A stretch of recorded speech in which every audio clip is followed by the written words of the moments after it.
Estamos en comunicación con Federico Montero. Fede, ¿cómo estás? ¿Cómo les va? ¿Cómo andan? ¿Todo bien? Muy bien, muy bien. Bueno, vos te escuchamos, Fede, para repasar algunas noticias internacionales. Bueno, tenemos una América Latina con muchas noticias muy relevantes. Tenemos por un lado la cuestión de la denuncia de Petro de un golpe de Estado blando que estuvo transcurriendo la semana pasada. Eso se da en el marco de la reconfiguración del escenario político colombiano, con el cambio de alianzas que hubo. ¿Se acuerdan? Lo estuvimos trabajando en la columna que hacemos para Cuánto Cuento. Hay una cuestión a definirse, movilizaciones de los trabajadores, porque Petro quiere empujar una agenda de transformaciones y eso está bloqueado. Entonces Petro salió a la calle y está confrontando. Por otro lado, otra novedad importante tiene que ver con la confirmación de la mayoría de las fórmulas electorales en Ecuador. Pronto vienen las elecciones anticipadas, producto de la muerte cruzada. Se confirmó la fórmula de el correísmo, que finalmente, tal como lo habíamos adelantado por parte acá también en la columna de Cuánto Cuento, va a contar con la diputada Andrea González y Andrés Arauz como binomio del correísmo. Una agenda movida en la región, pero yo estuve trabajando para esta columna. Esos temas los podemos desarrollar después, porque estuve haciendo una pequeña investigación sobre un tema de gran actualidad, no se discute tanto, que tiene que ver con la visita que realizó en el día de ayer la presidenta de la Comisión Europea, Ursula von der Leyen, que está de gira por Brasil, Chile, pasó por Buenos Aires también, con un objetivo que es empujar el acuerdo Mercosur-Unión Europea. Es un acuerdo de libre comercio que se viene trabajando hace muchos años entre la Unión Europea y el Mercosur. Piensen en la complejidad que esto representa, que se pongan de acuerdo todos los países de la Unión Europea y todos los países del Mercosur en un acuerdo de libre comercio. Y quizás es recordado por las lágrimas que en su momento derramó el canciller Faure, el canciller de Macri, no sé si se acuerdan, con esas lágrimas que después se demostraron que eran un poco falsas, que se había cerrado un acuerdo que en realidad no se había cerrado. Bueno, un acuerdo que tiene un interés muy grande por parte de la Unión Europea, porque representaría la posibilidad para que los europeos recuperen terreno económico en América Latina y particularmente en el Mercosur, que perdieron fundamentalmente a manos de China, por un lado, que ocupó gran parte de esos lugares, y por otro lado del propio comercio intrarregional. ¿Por qué von der Leyen ahora está apurada y está en esta gira queriendo avanzar con esta situación? Bueno, por un lado porque Europa está en crisis, como todos sabemos, está en el medio de una guerra, está necesitada de materias primas, y este acuerdo con el Mercosur le serviría para proveerse de eso y obtener grandes diferencias, grandes ventajas, producto de las asimetrías que hay entre las dos regiones.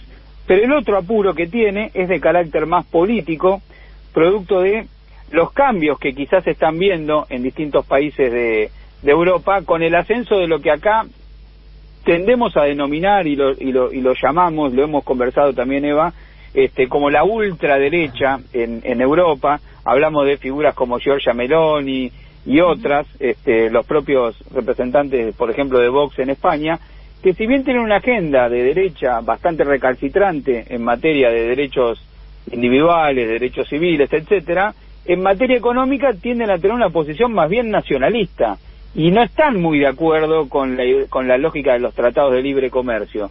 Y como el año que viene va a haber elecciones europeas nuevamente, quizás cambien la correlación de fuerzas dentro del propio bloque europeo. Entonces por eso von der Leyen está apurada para tratar de cerrar esto.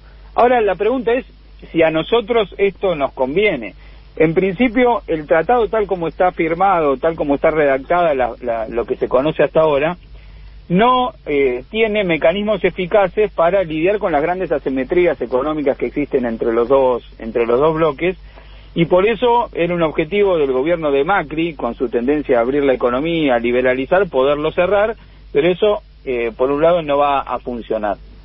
Por otro lado, también tiene grandes oposiciones dentro de la misma Europa, porque hay un corazón productivo europeo, sobre todo en lo que es la producción agropecuaria en países como Francia, que no están en condiciones para competir con la producción agropecuaria de nuestros países, y entonces también ahí tiene un bloqueo bastante grande.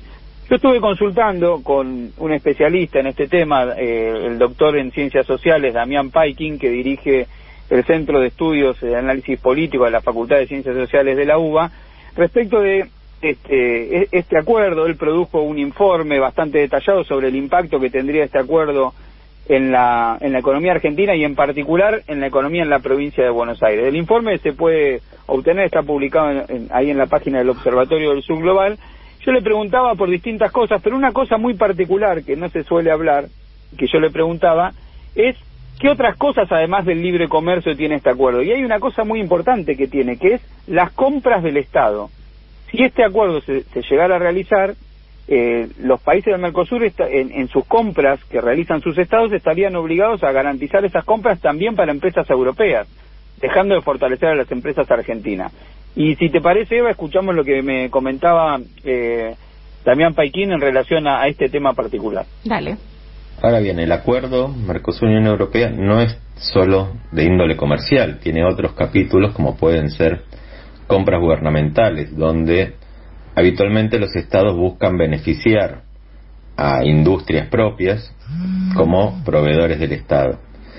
De aprobarse el acuerdo, los proveedores europeos también pasan a ser proveedores nacionales en términos del acuerdo, pasan a tener las mismas características.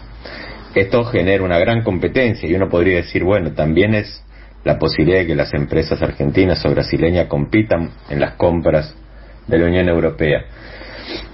Pero lo cierto es que las asimetrías de poder, de mercado, de eficiencia de las empresas europeas dan a pensar que el camino va a ser en un solo sentido, y por lo tanto vamos a ver cómo los presupuestos nacionales en compras públicas, bueno, entrarán a ser distribuidos no solo en las empresas nacionales, sino también en empresas europeas, perdiendo de esta manera la capacidad de promocionar la industria nacional. Bien, un elemento clave que no se suele hablar, que es que estaríamos obligados a que empresas europeas puedan ser proveedoras de las compras estatales. Pero hay otra dimensión importante para pensar, que es cómo afectaría, y hablamos en el tema productivo, y en particular en las exportaciones que hace la Argentina. La Argentina se quiere reindustrializar y quiere exportar no solo materias primas, sino algunas materias con elaboración, bienes industriales, y esas exportaciones se dirigen a países vecinos. Ahora, si nosotros tenemos que competir para exportarle, por ejemplo, a Brasil con las manufacturas europeas, eso nos generaría un perjuicio, y un perjuicio particular sobre la estructura productiva de la provincia de Buenos Aires, que sobre eso también le preguntábamos al doctor en Ciencias Sociales Damián Paikin, y nos decía lo siguiente.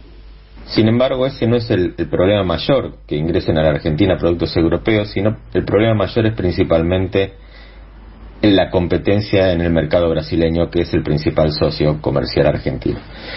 Y si esto lo vemos en relación a la provincia de Buenos Aires, que es nuestra provincia industrial por excelencia, nos vamos a encontrar con que si Brasil representa para las exportaciones generales el 20%, para la provincia de Buenos Aires esto llega al 35%.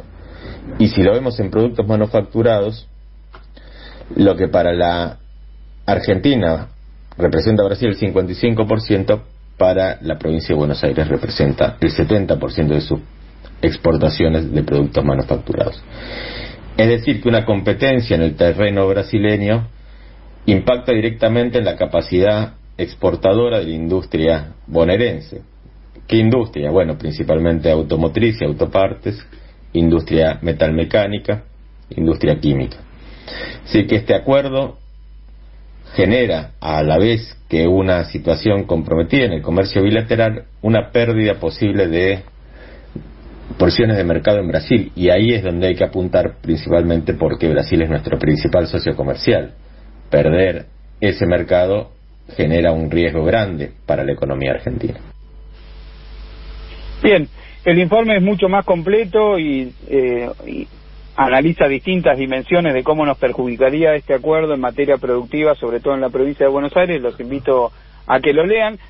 Ursula von der Leyen tuvo una reunión con el presidente Alberto Fernández. El presidente Alberto Fernández anunció que el Mercosur va a contraproponer 3 documentos que van a intentar restringir estas asimetrías que plantea el acuerdo Mercosur-Unión Europea, que van a ser presentadas en julio en la próxima cumbre del Mercosur. Así que vamos a ver cómo sigue esto. Lula también hizo críticas semejantes en relación a las compras públicas, en relación a las asimetrías y en relación a cómo también se pretende penalizar desde la Unión Europea a los incumplimientos en estándares climáticos, por ejemplo la deforestación, en el marco de este acuerdo también. Así que nada, prender la luz de alerta sobre esta avanzada en materia de libre comercio, que está muy trabada, pero que bueno, la representante de la Unión Europea, por estas urgencias que yo decía, comerciales y políticas también, está en esta gira promocionando este acuerdo, que hay que mirarlo bien y estar muy atentos para no salir perdiendo en un contexto político del país y del mundo tan delicado como el que atravesamos. Fede, la seguimos la semana que viene, pero te escuchamos el sábado. Sí, el sábado a las 18 horas en Diálogo Internacional. Vamos a seguir con toda la actualidad de la región. Si no lo escucharon, está en el YouTube de la página de la radio, la entrevista que le hicimos el sábado pasado a Rafael Correa, presidente de Ecuador, con todas las novedades de cara a las próximas elecciones que va a haber en ese país.